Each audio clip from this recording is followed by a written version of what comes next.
So welcome everybody to this Partners in Care Safeguarding Adults Forum in December 2023. And we're really pleased today to welcome Vicky Andrews, Services Manager for Wrekin Housing Group. And Vicky is going to talk to us about the digital switchover. Thank you, Vicky. Thank you. So hello everyone. Yeah, so I work for the Wrekin Housing Group, and the reason that I'm doing this role, and for those of you who don't know, to give you a bit of background, the Wrekin Housing Group, obviously we're a housing association, but there's also a lot of different arms to our business. And one of the arms that I work alongside is Watch, where we supply telecare to owner occupiers in the community. And one of the big challenges that we're starting to face now is the digital switchover. And as Karen alluded to, that will affect most of our clients out there. So, most vulnerable people within Shropshire and Telford who have assisted needs will have telecare of some sort. So, to start with, so I don't reinvent the wheel, there's a fantastic video that's been created by the Teleservices Association, which is who we're accredited by as part of Watch. So I'm just going to ask Karen if she can play that video to you first, and it gives you an overview about what the digital switchover is.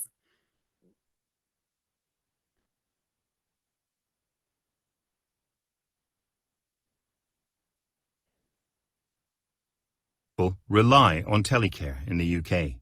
When someone falls, they might press an alarm button. Data is sent via the public switch telephone network to a monitoring centre, where an operator will provide advice or get help. That's how telecare works today. But things are changing. For decades, the UK's public switch telephone network has connected telecare systems.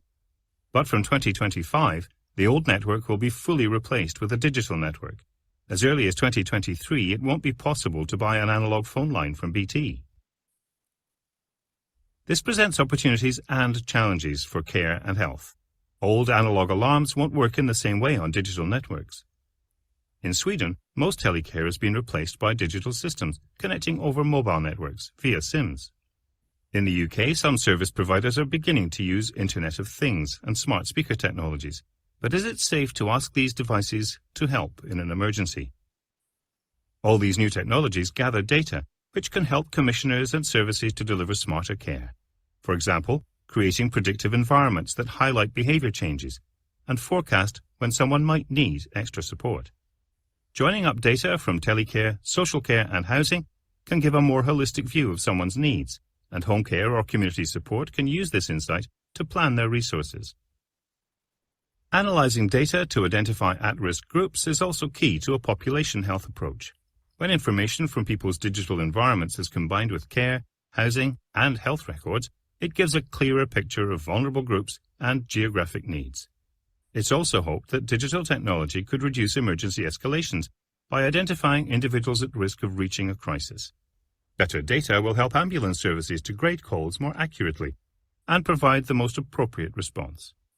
But the opportunities that come with digital also pose challenges. Existing standards and regulations may soon appear outdated in this new modern tech landscape. Quality guidelines must accommodate new technologies and ensure the reliability, safety, and cybersecurity of care. TSA, the national body for tech services, is working hard to tackle these issues and look at the actions that are needed to avert a major disruption to telecare. Technology-enabled care is transforming people's lives and the services which deliver care and support. The growth of digital solutions is rapidly opening up new opportunities to deliver personalized care and support. When you think tech, think about how you'll use it to protect, detect, and connect. Thank you, Karen. So that video just gives a little brief overview of what's happening. It just gives you a little bit more detail. But just to explain really in layman's terms what this means. So by 2025, if we could just move on to the next slide, please. By 2025, all of our telephone exchanges across the UK will have converted to digital. But the term 2025, because you hear that banded around, that can be quite misleading. What we're starting to see now is exchanges converting now. So by 2025, that is BT Openreach's complete deadline. So it has to be done by then. And there has been questions about will it go, will it be extended? And the information we're getting from the TSA and other providers is no. 2025 is the limit. So by 2025, it will all be converted. But what we're starting to see now is exchanges be converted early. Down in Surrey, we've got 2 telephone exchanges that have been completely switched off. So what that means, most of you probably got or did have an analog telephone line in your home. That will no longer work. And that's okay, because I think a lot of us, have mobile phones and internet. However, if you're a vulnerable individual that has an analog telephone and you have a telecare alarm, pendant, falls monitor, any other sort of assisted tech associated with that, that means that will be compromised. And what we're starting to see is telecom engineers visiting customers' home already, and they're converting them to digital, or probably better known, we're hearing the word, they're converting them to fibre. So, I might have someone you're supporting the community and they get a phone call from Virgin. They say, would you want to upgrade for fibre? It's cheaper, it's more reliable. They go in, the engineer changes them to fibre, and actually their assistive tech no longer works. Or if it does still work, they can be left with a converter, which is a workaround. But that seriously compromises the safety of that alarm. And doing nothing for these customers isn't an option, because what we're seeing now across the country every day, 12% of analog alarms are failing each day.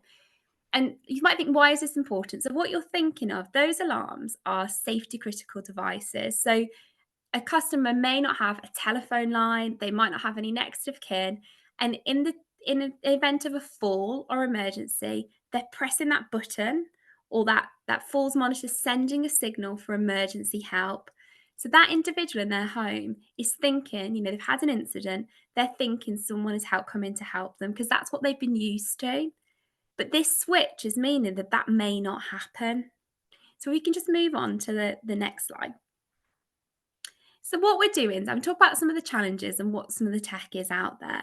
So the option at the moment is there's companies, and this isn't a shameless plug for Wrekin at all, because there is a lot of companies now that all have the same tech.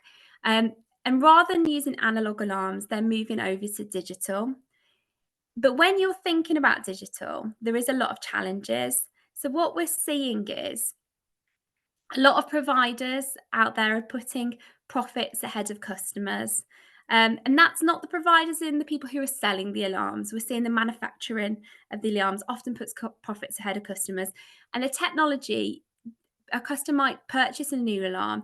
That technology doesn't always work with the call centre. So the technology might work in that customer's home, but it won't send a signal out. The other thing we're seeing, and it's something to be aware of for your customers, is all of these new technology rely on SIMs. Shropshire and Telford and Wrekin is a bit of a technology black spot, a bit of a 4G black spot is what we're finding. When we first started installing digital alarms, we have quite a small amount compared to some big organisations. We went to our supplier and said, there are some places on the Shropshire-Wales border where there is no signal. And our supplier didn't believe us to start with. They said, this is how you're installing them. We sell 200,000 of these alarms. There's nothing. And we kept pushing it. And they came out to visit and they realized, oh, actually, it is a black spot. So customers can, any of your service users, they can purchase alarms offline themselves, and they can self-install, their families can self-install. What I would say is just a word of caution for those that actually where we live is a black spot. There might be problems around that. And they have options around, they can have external aerials and things. So I think it's just making sure that your customers, your people you're working with have as much information as possible. The other problem we're facing, the industry is facing, is analog phone lines. Okay, they're outdated and they're not working, they're starting to fail. But digital isn't always the best solution. We've seen core network outages, which means the SIMs have stopped working for all the digital alarms across the country. The most recent one was in July. So every single digital alarm in the country stopped working for a period and switched to its second SIM, or just stopped working completely if it didn't have a second SIM. It was the first of its kind in 7 years, but of course it happened now that we're switching to digital. So there are some major challenges around the digital transformation. And if we can just move on.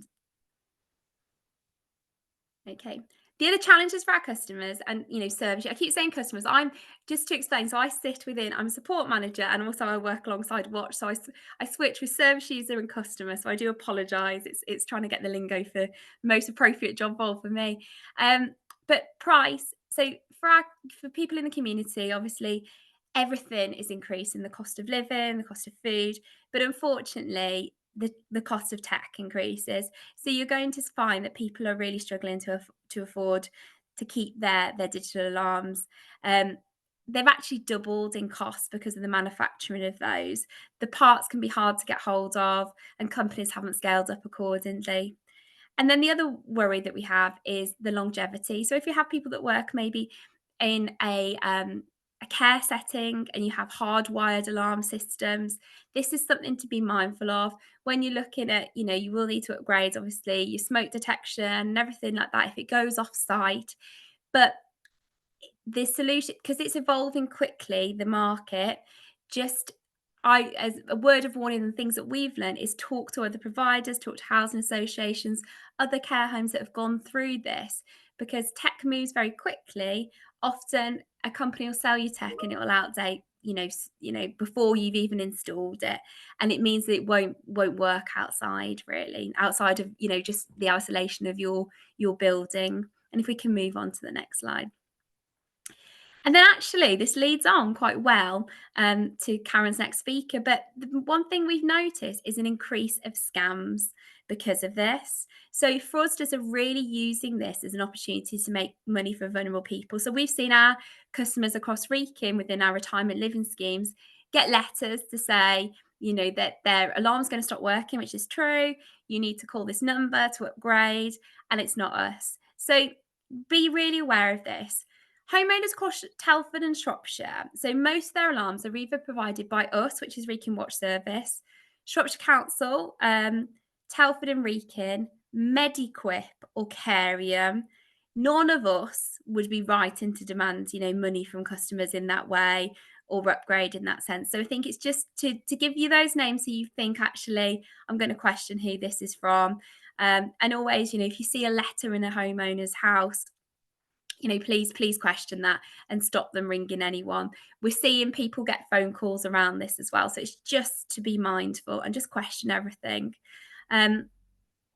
So that's, I think, then moving on, I think we've just come to, just tell you who we are actually. And just this is my shameless plug. So we're the Wrekin Housing Group. And like I say, we have the Watch Alarm service there. So we provide digital alarms to homeowners. We do have contacts with Telford and Wrekin and Shropshire. So in Shropshire, Steph refer over to us from the assisted tech, and obviously Helen Cotcher over in Telford will refer over to us. But if you have a homeowner that's a private owner occupier that wouldn't be social care funded, consider us. But also we will refer to Age UK, Taking Care and PPP. We are more expensive, and we say this to our customers. The advantage is we always visit customers for faults, and we're a personal service. We don't post out, but we ourselves, we're more about the customer rather than trying to be a money hungry organisation. So we'll give people 3 quotes when they ring us, but just to be aware that we're out there. And if you have questions around tech, I'm happy to help you, or our installers. If you get to someone's home and actually you realise that their alarm doesn't work anymore, please just contact us. We will be happy to help you and advise you, because we're all professionals in the same industry. At the end of the day, it's about keeping people safe in their own homes, and if we can help in any way with that, we will. Then I think we're just moving on, really, because this is just for the questions, because I appreciate I've spoke very fast.